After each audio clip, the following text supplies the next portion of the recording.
एक ज़िंदगी जो लगातार पैसों की दिक्कत से भरी हुई है और एक अमीर से भरी ज़िंदगी में सिर्फ एक ही अंतर है, और ये डिफरेंस है छोटी छोटी हैबिट्स का जो हम अपने पैसों के साथ फॉलो करते हैं। अगर आप ये कैलकुलेट करो कि आप अपनी लाइफ में कितने साल तक काम करोगे और कितना पैसा कमाओगे, तो समझ में आएगा कि बहुत सारे लोग अपनी ज़िंदगी में 1 करोड़ रुपए से ज़्यादा कमा लेते हैं। जैसे अगर आप 25 साल की उम्र से कमाना शुरू करते हैं और 50 साल की उम्र तक काम करते हैं और हर महीने 35,000 रुपये कमाते हो, तो आप ज़िंदगी भर में 1 करोड़ 5 लाख रुपए कमाओगे। लेकिन फिर भी बहुत कम लोग असली अमीर बन पाते हैं, क्योंकि आप पैसों को कैसे हैंडल करते हो यही डिसाइड करता है कि आप अमीर बनोगे या गरीब। तो कौन सी वो आदतें हैं जो हमें एक ज़्यादा अमीर रास्ते पे ले जा सकती हैं। तो आज मैं आपको 8 हैबिट्स बताने वाला हूँ जो आपको अमीर बना सकती हैं, वो भी कम सैलरी में। हैबिट नंबर 1, अपने सोचने का तरीका बदलो। अगर आपके बिल्स पे करने के बाद आपकी सैलरी थोड़ी सी भी बचती है, तो ज़रूरी है सीखना कि कैसे पैसों का एक हिस्सा अपने फाइनेंशियल गोल के लिए अलग रखा जाए। रॉबर्ट कियोसाकी का कहना है, बहुत सारे लोग पहले पैसे खर्च करते हैं, अपने बिल्स पे करते हैं और जो बचता है उसे सेव करते हैं। लेकिन ये सब बिल्कुल उल्टा होना चाहिए। पहले अपने फाइनेंशियल गोल के लिए पैसा बचाओ, फिर अपने बिल्स पे करो और उसके बाद जो बचा हुआ पैसा है उसे खर्च करने का सोचो। एक ट्रैप जिसमें बहुत सारे लोग फंस जाते हैं वो है कि वेट करना कि उनके फाइनेंसेस थोड़े और बेटर हो जाएं, तब वो सेव करना शुरू करेंगे। गलती ये है, जितने ज़्यादा पैसे आते हैं उतना ही ज़्यादा खर्च हो जाता है। टोनी रॉबिन्स ने वार्निंग दी है कि ज़्यादा बचत की ज़रूरत नहीं है, इंपॉर्टेंट ये है कि एटलीस्ट बचत करना शुरू तो करो। मैं नहीं कह रहा कि बहुत ज़्यादा बचाओ, लेकिन अपनी सैलरी का एक छोटा सा हिस्सा बचाने से शुरू करो। इसलिए अपनी वेल्थ बिल्ड करने के लिए आपको अपने सोचने का तरीका बदलना होगा। यानी आपकी सैलरी का जो हिस्सा बचता है उसे खर्च करने से पहले आपको एक ज़्यादा इंपॉर्टेंट कमिटमेंट लेनी होगी कि आपको अपने सबसे इंपॉर्टेंट फाइनेंशियल गोल के लिए एक फंड सेव करना है, चाहे वो खुद का बिजनेस शुरू करने के लिए हो या पैसिव इनकम पाने के लिए इन्वेस्ट करना हो। अब देखो, कई लोग बचत नहीं करते और अगर उनसे पूछो ऐसा क्यों है, तो वो बोलेंगे मेरी सैलरी बहुत कम है, खर्चने के बाद कोई पैसा नहीं बचता। तो ऐसे सोचो, अगर आपकी सैलरी अभी जितनी भी है उससे 10% कम होती तो क्या आप अच्छे से नहीं जी पाते?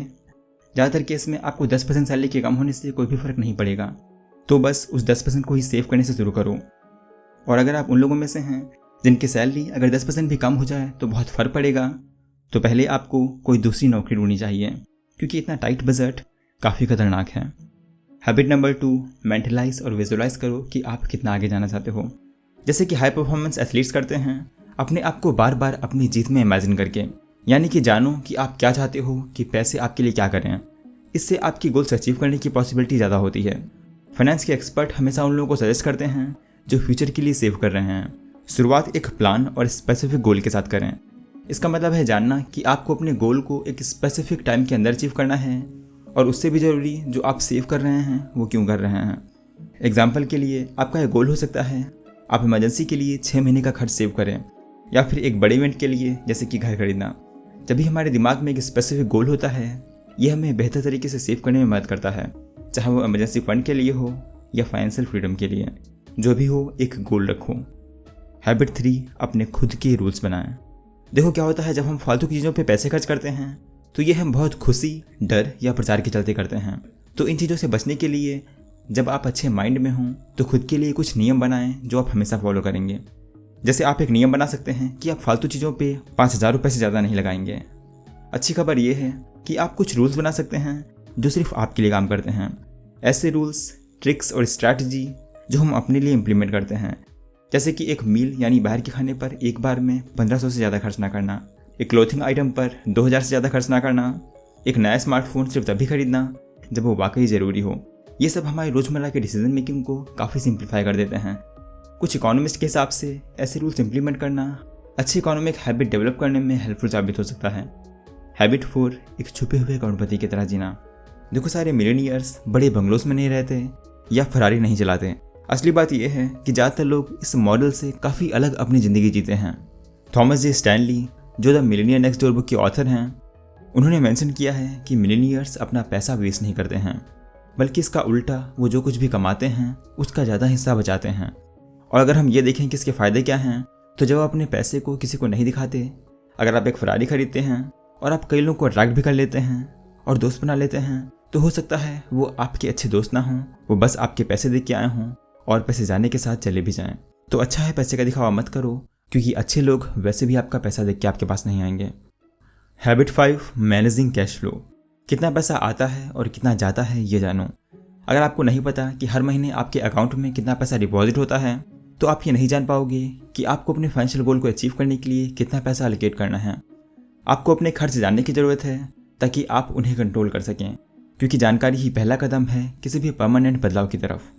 असल में बहुत से लोग हैं जो कभी भी अपने आय और व्यय यानी इनकम और स्पेंडिंग का रिकॉर्ड नहीं रखते। ये शॉकिंग है कि कितने लोग अपने बैंक अकाउंट्स तक चेक नहीं करते, जिससे वो हमेशा पैसों को मैनेज करने में स्ट्रगल करते हैं। अगर आपको नहीं पता कि आप अपने रेस्टोरेंट मील्स और घूमने फिरने पर कितना खर्च करते हैं तो आप इसमें चेंज कैसे ला सकते हैं। आपको अपने फाइनेंशियल फंड्स का फाइनेंशियल मैनेजर बनना पड़ेगा। हैबिट 6, सभी कर्ज लोन चुकाने पर ध्यान दो। सच तो ये है, ज़िंदगी में एक ना एक टाइम पर सबको लोन की ज़रूरत पड़ती है, लेकिन अगर आप उनमें से हैं जो बैड डेट्स में फंसे हुए हैं, जैसे कि क्रेडिट कार्ड डेट जिसके इंटरेस्ट रेट्स बहुत ही ज़्यादा होते हैं, तो आपकी पहली प्रायोरिटी ये होनी चाहिए कि उन डेट्स से बाहर निकलें और उसके बाद इस बुरी आदत को बदलने की तरफ कदम बढ़ाएं कि आप फिर से ऐसे बैड डेट्स में ना फंसें। तो जब आप अपने सारे डेट्स क्लियर कर लें, मैं सजेस्ट करूंगा कि आपके पास सिर्फ एक ही क्रेडिट कार्ड हो और आपको खुद से या किसी और इम्पोर्टेंट इंसान से एक एग्रीमेंट करना चाहिए जिसमें आप कमिट करें कि आप ये क्रेडिट कार्ड सिर्फ इमरजेंसी सिचुएशन में ही यूज़ करेंगे। हैबिट 7, अपनी इनकम बढ़ाओ। पैसे बढ़ाने के 2 तरीके हैं, एक तो जो आप बचाते हैं उसको बढ़ाना या फिर कम खर्च करना। और कम खर्च करना सिर्फ एक प्रोसेस का हिस्सा है, क्योंकि आपको बचत करनी है और सही समय पे और सही जगह पे उस बचत को इन्वेस्ट करना है। तो ज़्यादा पैसे कमाने का मतलब ये नहीं है कि आपके पैसे अपने आप बढ़ जाएंगे, क्योंकि अक्सर क्या होता है कि जब इनकम बढ़ती है तो लाइफस्टाइल भी उसी हिसाब से बढ़ जाती है। लेकिन अगर आप अपनी इनकम बढ़ाते हैं और डिसाइड करते हैं कि सेविंग को भी उसी लेवल पे रखेंगे तो वक्त के साथ आपके पैसे और भी ज़्यादा बढ़ेंगे। एक अच्छी सलाह ये है कि अपने इनकम सोर्स को डाइवर्सिफाई करें, शायद एक पार्ट टाइम जॉब ढूंढकर या कोई और प्रोजेक्ट शुरू करके। हैबिट 8, हमेशा सीखते रहो। लगातार सीखना सक्सेसफुल लोगों के सबसे बड़े सीक्रेट्स में से एक है। आपकी ज़िंदगी का हर एक सेकंड मैटर करता है, सिर्फ आपकी फाइनेंशियल लाइफ ही नहीं बल्कि जो कुछ भी आप सोचते हैं उसमें प्रॉस्पेरिटी बिना किसी शक के इस बात पे डिपेंड करती है कि आप अपनी ज़िंदगी में कितना सीख पाते हैं। सक्सेसफुल लोग हमेशा कुछ ना कुछ नया सीख रहे होते हैं। आपको भी इस आदत की ज़रूरत है, हर दिन ग्रो करने की इच्छा और ये जानना कि आपकी ज़िंदगी का हर एक सेकंड ज़रूरी है। और आजकल फाइनेंशियल एजुकेशन के रिसोर्सेज के साथ मिनिमम सैलरी से भी अमीर बनना पॉसिबल है। तो ये थी 8 हैबिट्स जो आपको कम सैलरी पे अमीर बना सकती हैं। अगर आपको डिटेल में जानना है कि कैसे सैलरी से अमीर बने तो इस पर एक अच्छी बुक है ऑटोमेटिक मिलियनियर, जिसमें मैंने पहले से वीडियो बनाई हुई है जो आप राइट में क्लिक करके देख सकते हैं। और अगर आपने अभी तक चैनल को सब्सक्राइब नहीं किया तो हो सकता है आपको मेरी फ्यूचर वीडियो का कोई भी रिकमेंडेशन ना आए और आप उसे मिस कर दें। तो चैनल को सब्सक्राइब करके बेल नोटिफिकेशन ऑन करना ना भूलें। तो आज के लिए बस इतना ही। Thanks for watching.